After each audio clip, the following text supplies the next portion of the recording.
Passo 4. Fizemos minucioso e destemido inventário moral de nós mesmos.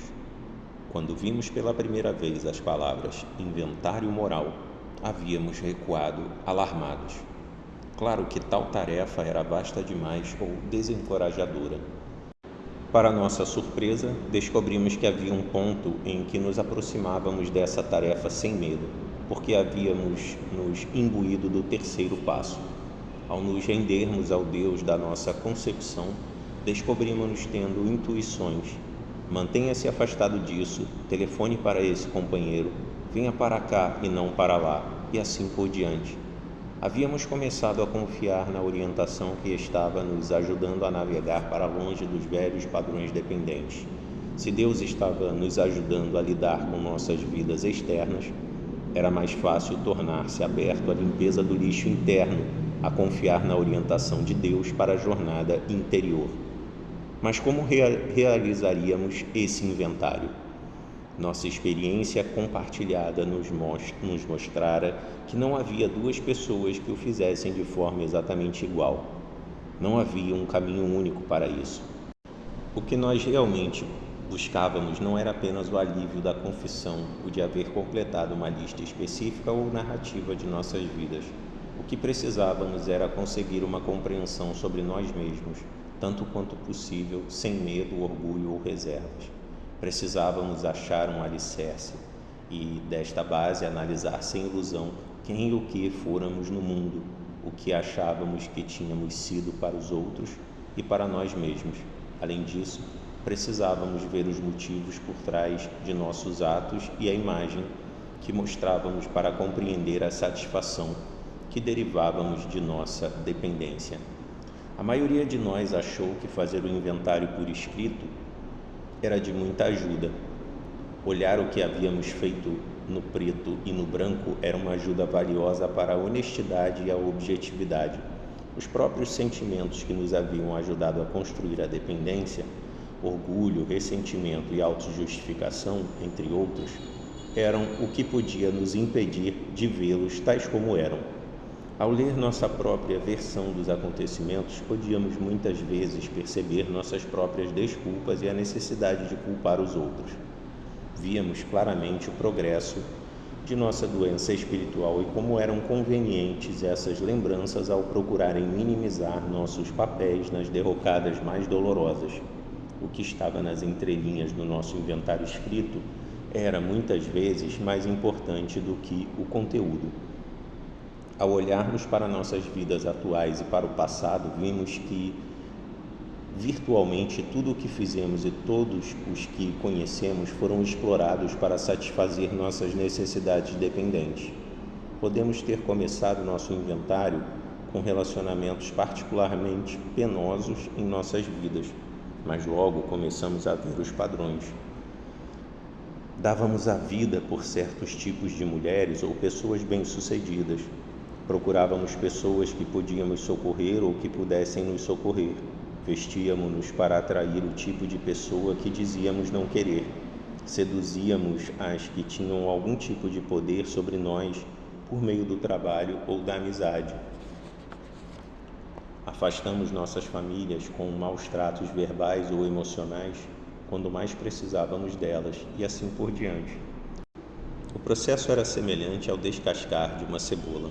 Só podíamos tirar uma camada de cada vez e muitas vezes com lágrimas amargas. À medida que olhávamos mais fundo, descobríamos que muitos aspectos de nossos relacionamentos que havíamos classificado como saudáveis ou, pelo menos, inofensivos, eram de fato expressões menos óbvias de nossa dependência. Assim, ao examinarmos nossas relações não sexuais com amigos, família, colegas de trabalho, etc., encontramos nelas os mesmos motivos e defeitos de caráter. Primeiro, distinguíamos apenas os acontecimentos e padrões repetitivos. Assim, começávamos a identificar as emoções e motivos que corriam mais abaixo em uma corrente vil. Víamos agora como a desonestidade nos impedira de perceber o progresso de nossa doença. Havíamos impedido de pensar sobre o dinheiro que desperdiçáramos com sexo, sobre risco de doenças para outros e para nós, os sinais da impotência diante do impulso sexual e as muitas mentiras que havíamos cometido para encobrir nossas atividades. Vestíamos-nos, agíamos sedutoramente, ansiando por atenção e muita intriga sexual. Gastávamos dinheiro para impressionar as pessoas, maltratávamos verbalmente os que não davam a atenção que achávamos que merecíamos, ou tentávamos ferir os que não cediam. Provávamos nosso poder seduzindo as amantes ou esposas dos amigos e respondíamos com raiva quando as satisfações de nossas necessidades autocentradas eram contrariadas. Na medida em que esse exaustivo inventário pessoal continuava, viemos a compreender por que éramos dependentes de amor e sexo.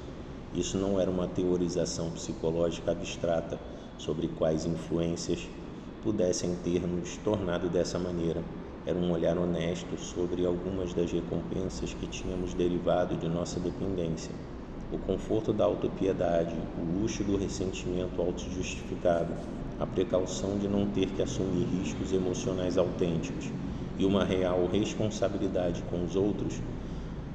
Os erros e situações que nos marcaram no passado foram se mostrando como manifestações de nossa persistente doença. Não éramos só pessoas que cometeram erros, nós éramos um erro. Mas mesmo ao compreender o quanto tínhamos sido desonestos e egocêntricos, percebemos também que nós mesmos havíamos sido prejudicados. Não havíamos escolhido conscientemente sermos dependentes de amor e sexo. Muitas vezes nossas necessidades normais, humanas, de alguma forma, nunca haviam sido satisfeitas durante o período evolutivo de nossa vida. Compreendemos que existia uma solidão básica que nos provocava o medo de ficar sozinhos. Por isso havíamos feito amantes sentirem-se culpados por nos deixar ou havíamos dormido com estranhos.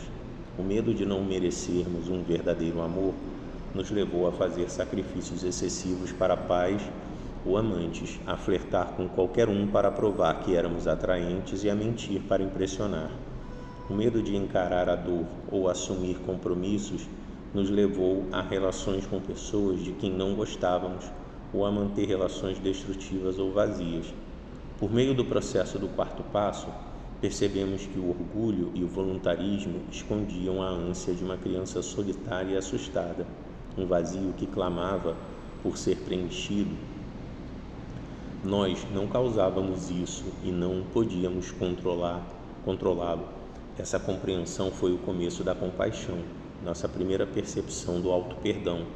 Começamos a sentir a pressão interna para libertar o que havíamos aprendido sobre nós mesmos e não a sexualizá-lo. Estávamos prontos para o quinto passo,